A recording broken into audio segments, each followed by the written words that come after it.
Mayong gabi kanatong tanan mga igsoon. Salamat sa Ginoo bisan pag di ami karon sa Leyte, sa Inupakan Leyte, apan ang atong buluhaton padayon lang gihapon.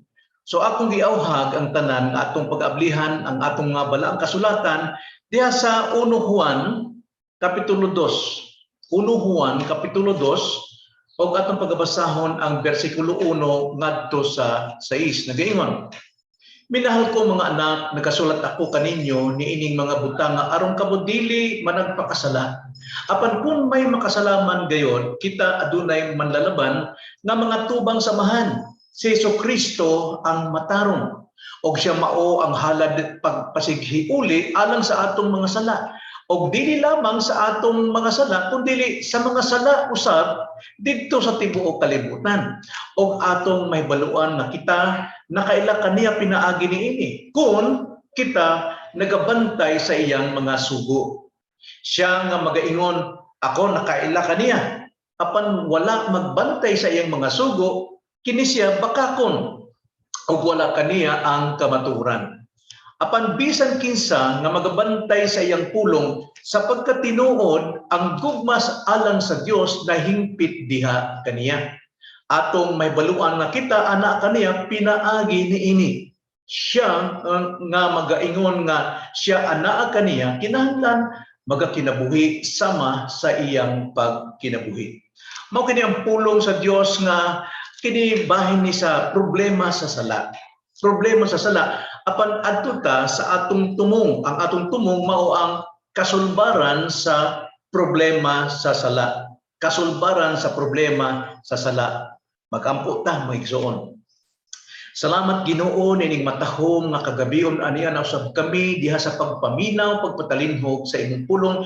Hinaot pa nga kini tagaan nimo kahayag pinaagi sa gahom sa espiritu nga kini among masabtan og among maipanginabuhi. Dawaton ug tuuhan ug saligan.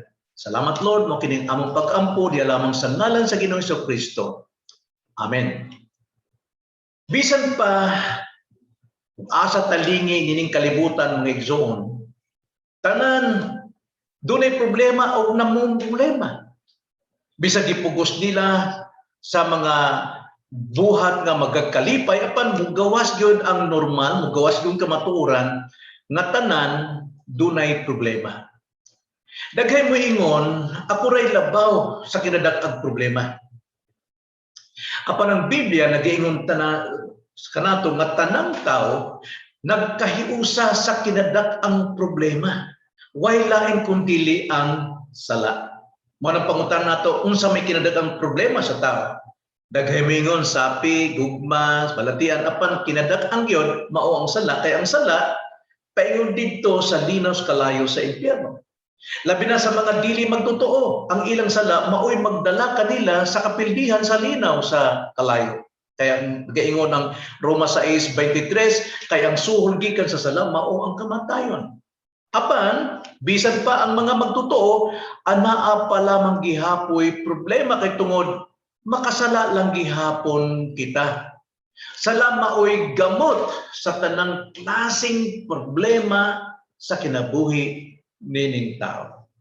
Ang kasaypanan nga lamang sa dili mo angkon nga mga tao kaniya nga siya dunay kinatibuk kinadag-ang problema, kaya ang ilang pagtuo ang problema lamang nila ay mao ang pagpanginabuhi ibabaw niining kalibutan.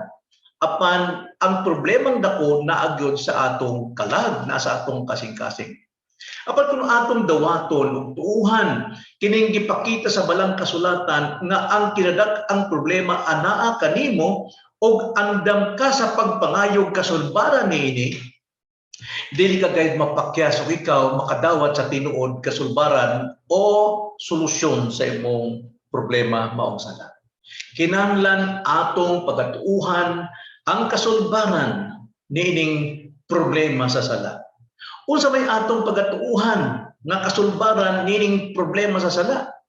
Makita nato dinhi sa atong gibasa nga teksto dunay duha. Primero, kinahanglan imong tuuhan nga si Jesus maoy kasulbaran sa bayad sa sala. May igsuon ang atong sala do nagbibayad. Ang nag-ingon ng Biblia, kamatayon.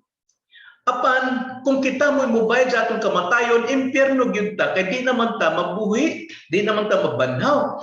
Apan kinahanglan do nagay mo angkon sa maong bayad nga walay sala og siya malubong didto, mubakod lang gyapon siya kay wa may makapugo nga sa silot didto sa linaw sa kalayo. Og mao kana ang atong Ginoong Hesukristo. Basahon nato ang bersikulo 1 ug 2 nag-ingon, minahal kong mga anak, nagasulat ako kaninyo ni ining mga butanga aron kamo dili man nagpakasala, apan kun may makasalaman gayon, kita adunay manlalaban nga mga tubang sa amahan sa Hesukristo ang matarong, og siya mao ang halad pasighiuli alang sa atong mga sala, og dili lamang sa ato rang mga sala kundi sa mga sala usab didto sa tibuok kalibutan. Nining atong gibasa nagpahinumdom kanato nga dili ta magpakasala. Unsa may buot ng dili magpakasala, di na ta makasala. Dili makasala lang gyapon tapon kita bisa pag mga anak sa Dios.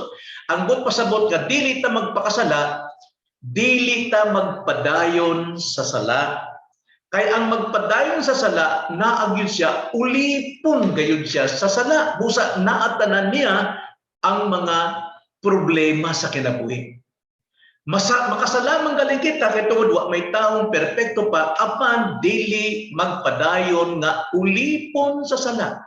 Roma 6:17 ngadto 18 nagingon, apan nasalamat sa Dios nga kamong mga ulipon kaniadto sa sala, karon nahimo na nga sa kinasing-kasing mga masinugdanon sa sunugdon sa tun-uhan nga diini gitugyan ninyo ang inyong kaugalingon, o nga sa paghigawas ninyo gikan sa sala kamo nahimong mga ulipon sa pagkamatarong.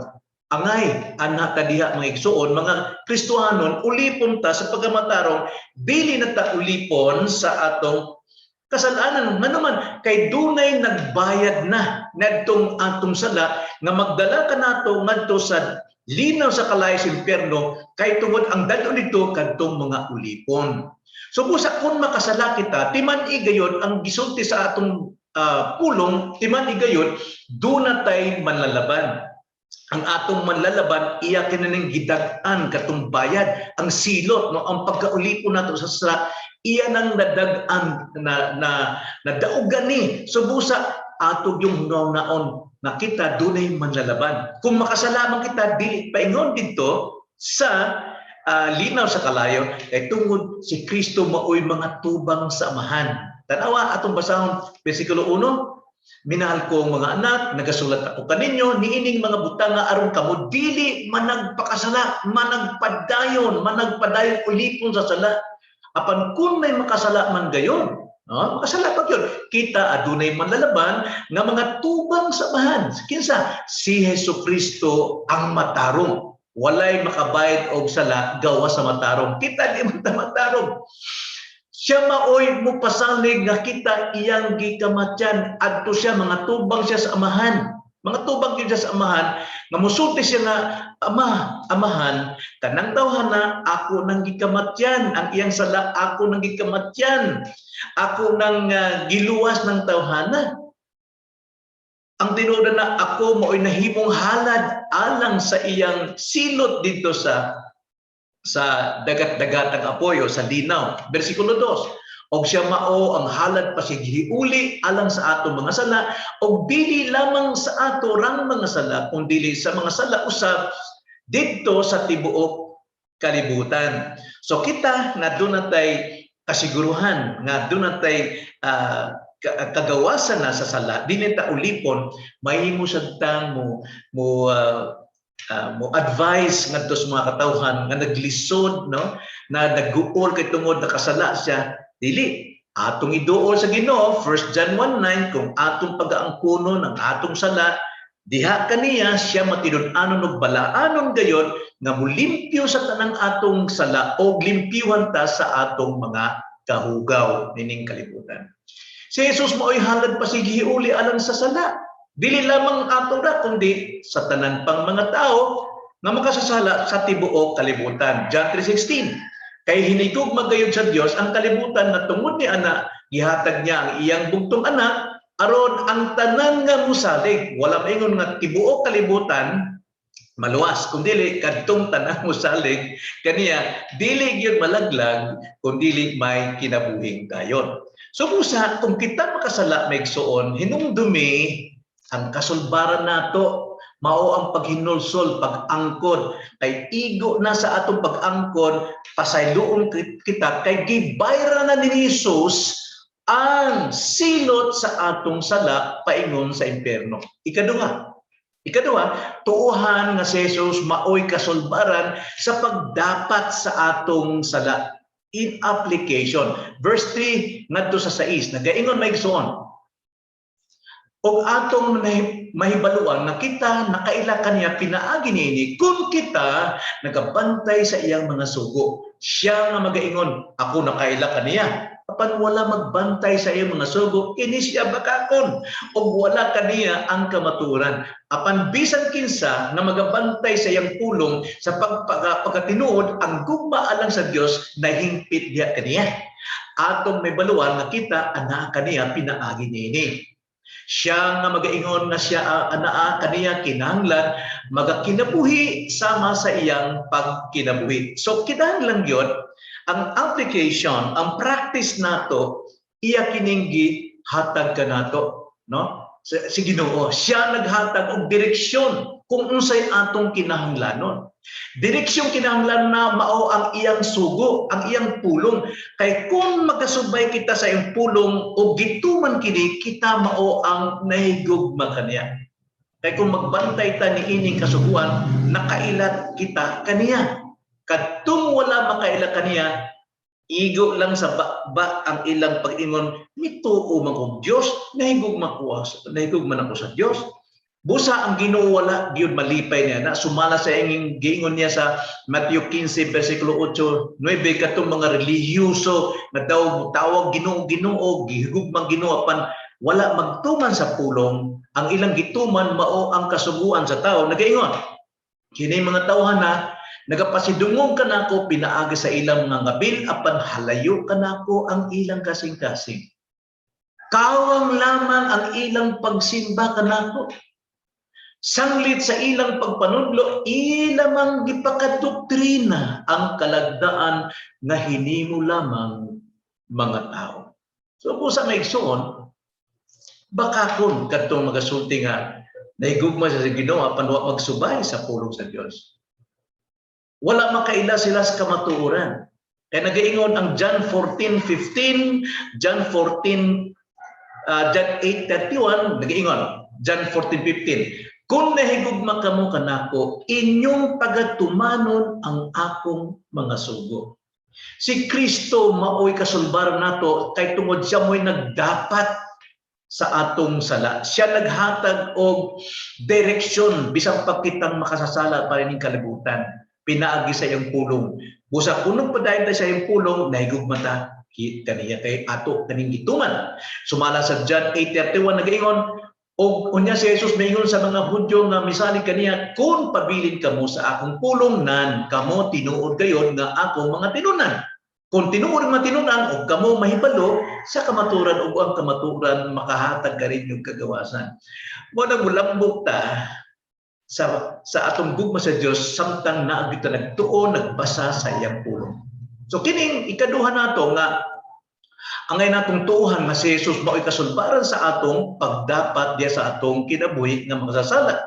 Siya naghatag pananglitan na kinahanglan nato, verse 5-6. Apan bisan kinsa nga magabantay sa iyang pulong sa pagkatinuod ang gugma alang sa Dios, nahimpid diya kaniya ang atong mahibaluan nga kita anak kaniya pinaagi niini. Siya nga magaingon nga siya na anak kaniya kinahanglan magkinabuhi sama sa iyang pagkinabuhi. Dunay pananglitan, gawas kang Kristo lamang. Kung nagkinabuhi si Kristo nga matarong kinahanglan usab kita nagasalig kaniya naagyod sa pagkamatarong kay iyang ipanginabuhi atong usab ipanginabuhi. So busa ang problema sa atong sala mao'y gamot sa tanang problema nato dining kalibutan.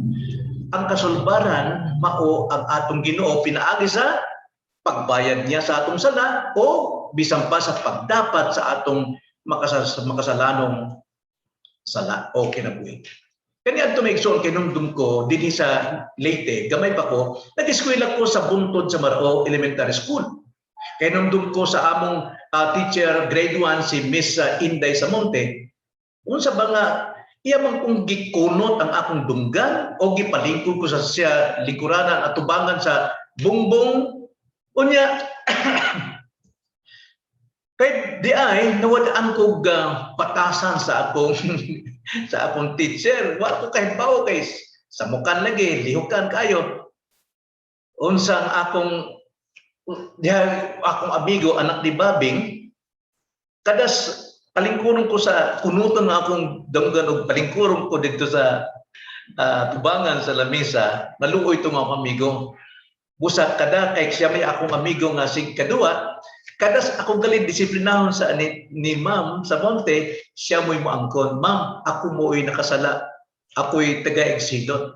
So kadas silutan siya, kay akong sala, murag nag-uol ko, murag na nisamot ang akong pagkaangay diya sa akong amigo, hangtod nga nagbinuutan ko, kay tungod katong iyang gibuhat, mo'y nagtudlo ka na ko, ugusaon pagpanginabuhi nga matarong sa eskwelahan. Mausap kita, kung walay bili ka nato si Kristo, bahin sa paghalad sa iyang kagalingon, kapuli sa atong sala, magpadayon lamang kita gihapon sa walay pagkabana sa atong pagpanginabuhi.